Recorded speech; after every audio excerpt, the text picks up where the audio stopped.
Hey YouTube world, my name's Louise. You're watching my travel channel Wherever the Wind and my series Walk With Me, where I'm walking 1,000 miles to raise funds and awareness for mental health. And I am proudly supporting Beyond Blue, trying to raise $1,000. It's $1 per mile. You can check the fundraising link in the bio. Every dollar counts.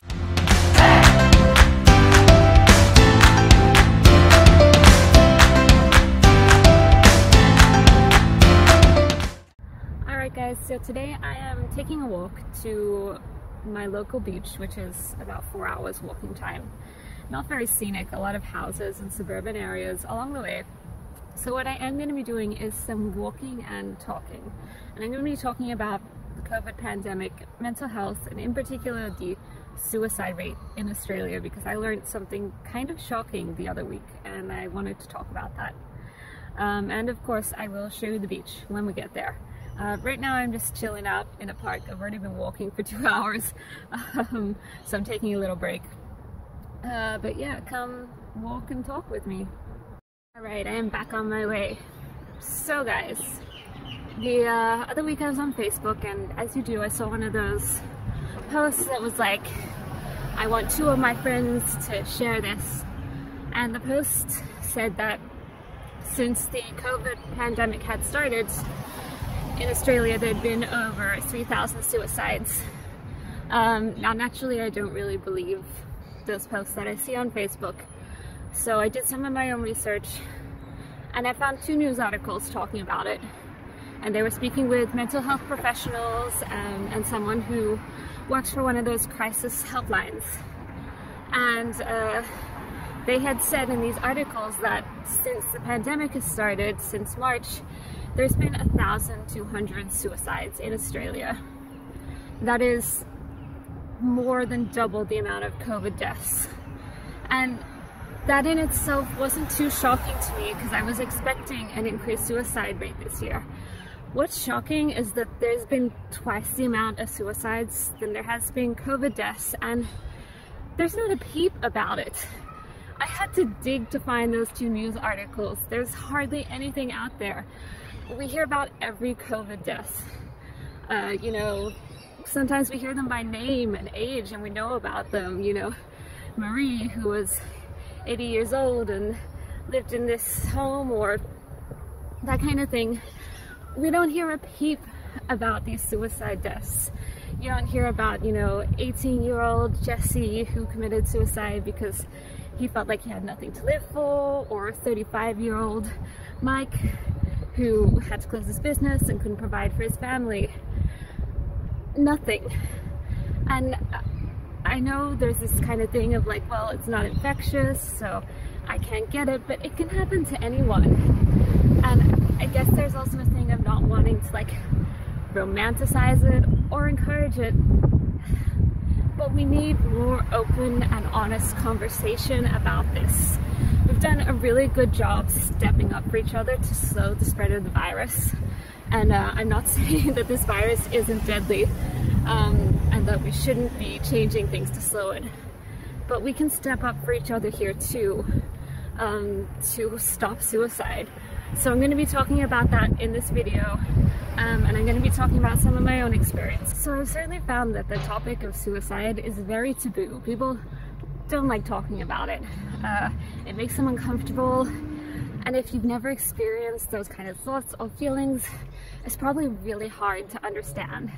And that's okay. It's okay if you don't understand, but it doesn't mean that we shouldn't be talking about it and we shouldn't be having those uncomfortable conversations, because they can save a life.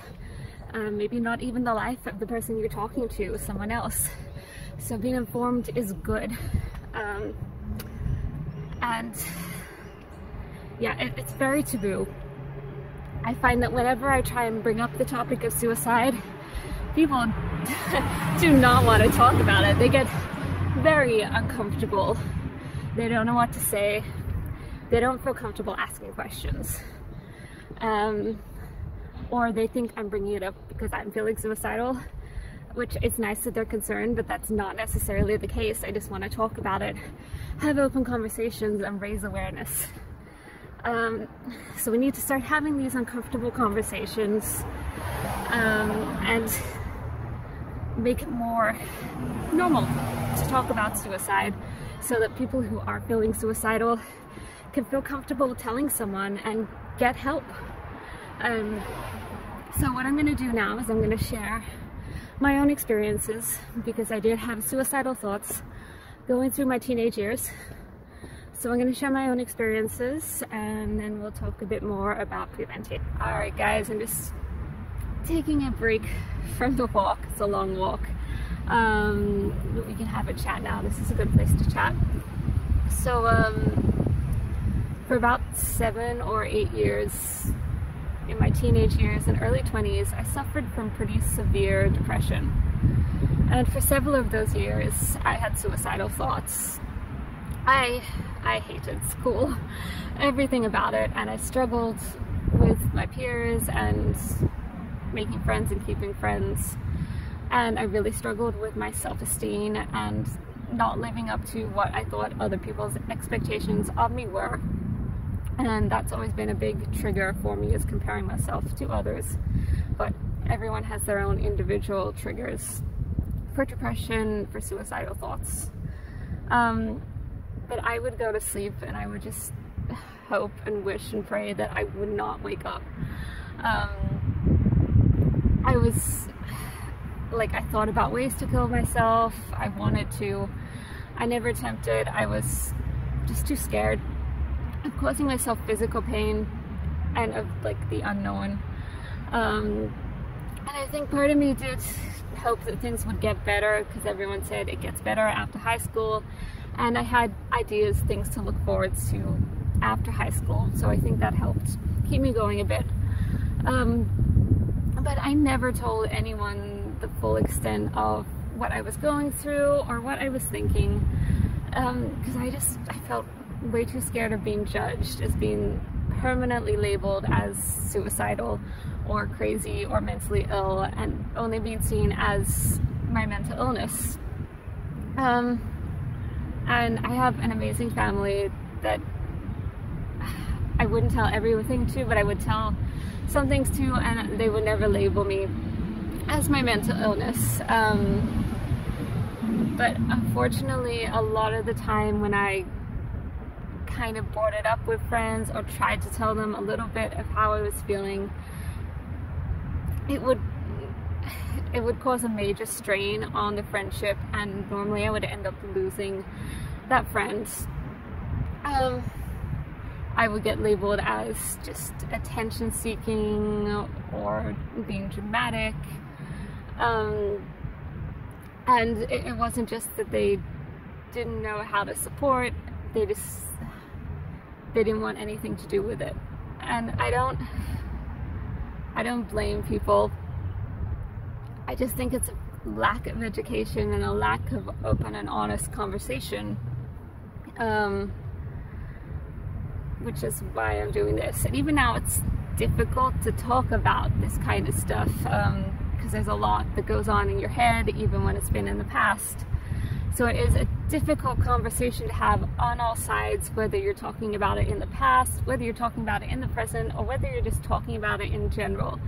I understand it's a difficult conversation, but it's so important, because people need to feel comfortable saying, I think I'm depressed, or I'm feeling suicidal and I would like help, because it is very, very possible to get help and get therapy and medications if needed, and with the support of friends and professionals, get better. I haven't felt suicidal in over 10 years, I think, so it's very possible to get better, or even if you do attempt, it's still possible very, very much to get better. So more open, honest conversations, less judgment is really going to help, and more knowledge is really going to help. So I'm going to talk now about suicide prevention, in particular for this year, where we're seeing increased suicide rates and increased mental health issues. Okay guys, we're going to take a quick little break from walking and talking, because I've made it to the beach, so I'm going to take you quickly along a little bit of the coastline, just a teeny tiny bit, and then we're going to head back and we'll continue chatting.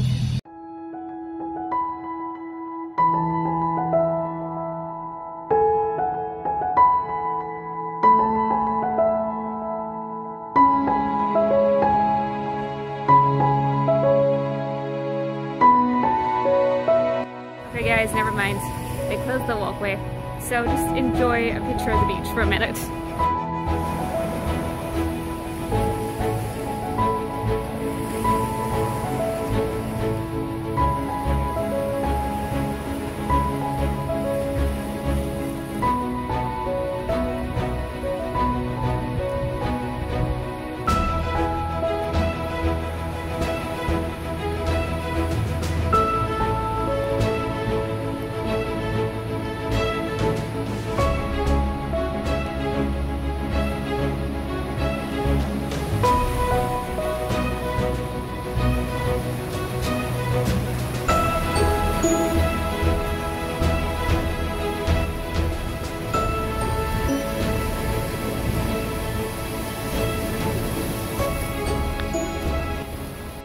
Alright guys, that was a whole lot of walking for not very much beach, but that's okay. That wasn't really the point of this walk.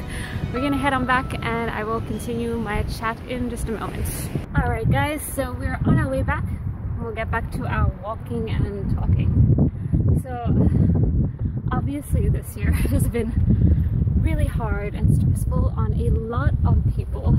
Those who already had mental health issues or suffered from a mental illness are probably having an even harder time and at a greater suicide risk, and a lot of people are probably experiencing mental health issues for the first time, and with good reason. A lot is changing really fast and it's not that great for the most part. There's a lot of reasons right now why people might be struggling with depression, or anxiety, or stress is causing the major problems, or having suicidal thoughts. Obviously people are losing their jobs, worried about not getting them back.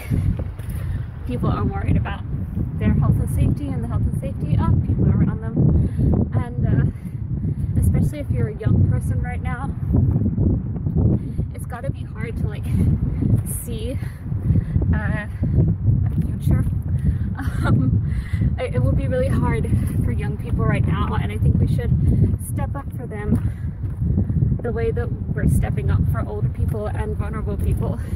Because I had friends that like asked their 17, 18-year-olds what you have to look forward to, and they said nothing. And that's the reality right now, because this is the time where you would be exploring or traveling or searching for your passions, and they don't know if they're going to get that because they don't know how long this is going to last. So there's a lot of reasons they might start to have mental health issues at the moment, or suicidal thoughts. Now I am not a mental health expert, not a psychologist, not a therapist. It's just an issue that's important to me. So I don't want to overwhelm you with my personal feelings or advice. I think it's better to give you resources.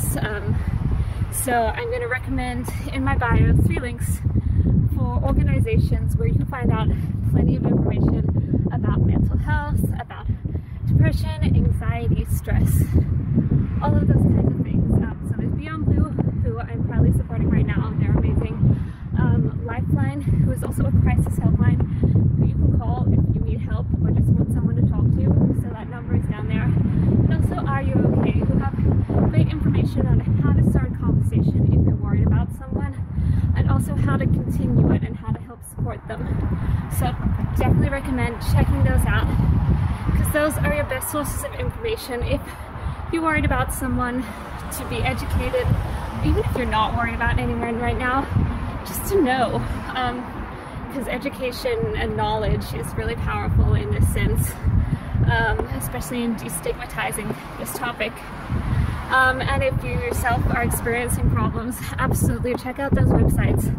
If you need it, call Lifeline. Call them anytime. Call them for as long as you want to. That's what they're there for. I'm going to provide a few bits of my own personal insight, but really I recommend checking out those websites. Those are a great place to go. Now, I don't want to, as I said, impart too much of my own opinion here. Just because everyone's different, and what works for me, it might not work for someone else.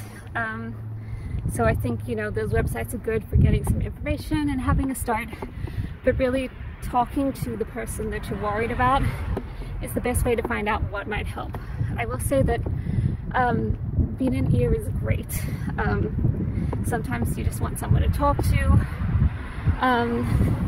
but you might not be ready for that yourself. So make sure you check in with yourself and say, am I ready to provide emotional support? And if you're not, that's fine, because everyone has their own stuff to deal with. You can still help in other ways. You can help distract them. You can be like, hey, what do you want to do? Do you want to go to the beach? I want to go to the beach with you. You can help them find someone to talk to. Help them go to their GP, get a therapist appointment, be like, do you want me to go with you to the doctor? You can see if they're maybe finding basics like cooking or looking after the garden difficult right now, and say, well, I can do that for you. Just make sure whatever you offer, you are prepared to take on and help out with. But there's lots of ways you can help out, even if it's just a little way, like just with hugs. That's great. Just make sure you're prepared. Whatever you have to offer, make sure you have the emotional resources yourself. And the other thing is, if you yourself are really struggling right now, if you're feeling depressed, if you're feeling suicidal, don't give up. I can't stress that enough. Don't give up. Take breaks if you need to from trying to sort it out.